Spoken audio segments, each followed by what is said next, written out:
Bonjour. Pareil. Aujourd'hui, l'actualité nous a parlé de Laurence Ferrari. Oui, enfin, l'actualité. Oui, l'actualité au sens large. Voici Égala, c'est pas de l'actualité. Si, un peu. Non. Ça fait partie. Non. Alors on dit comment? La culture. Laurence Ferrari est née le 5 juillet 1966 et elle a un nom proche de la grande comédienne Lolo Ferrari. Comme par hasard. C'est pas un hasard. C'est pas un hasard. Ce qu'on ne sait pas d'elle, c'est qu'elle ne s'est pas toujours appelée Laurence Ferrari. Elle n'a pas toujours été journaliste. Au début de sa carrière, elle s'appelait Jocelyne Peugeot.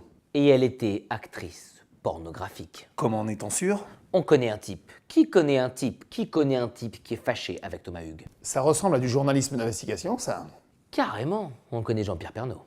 Alors, comment passe-t-on de Jocelyne Peugeot à Laurence Ferrari? Oui, comment?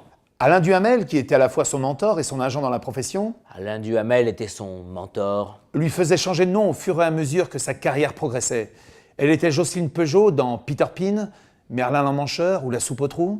C'était les débuts. Puis elle devient Blanche Mercedes À peu près à l'époque où on a commencé à mettre des capotes. dans les standards que sont Le fabuleux vagin d'Amélie Bourrin ou Le Père Noël en a une dure.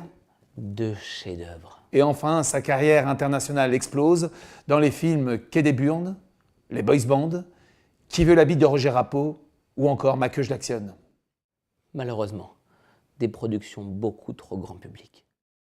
Et contrairement à la croyance populaire, ce n'est pas Laurence Ferrari qui joue dans Un taxi pour Ch'tebrout. Non, c'est une actrice qui lui ressemble beaucoup, en plus poilu. Claire Chabal.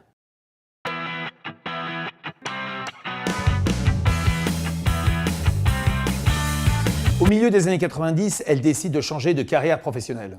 Voir son interview dans le Téléstar du 12 mai 2009 où elle dit « Au milieu des années 90, j'ai décidé de changer de carrière professionnelle. Et là, elle s'est mise à présenter des émissions dites intelligentes à la télé comme Le Grand 8, 7 à 8, Dimanche Plus. Vie ma vie. Bref, Laurence Ferrari est née le 5 juillet 1966. Et c'est probablement ce qu'elle a fait de mieux. Coquine.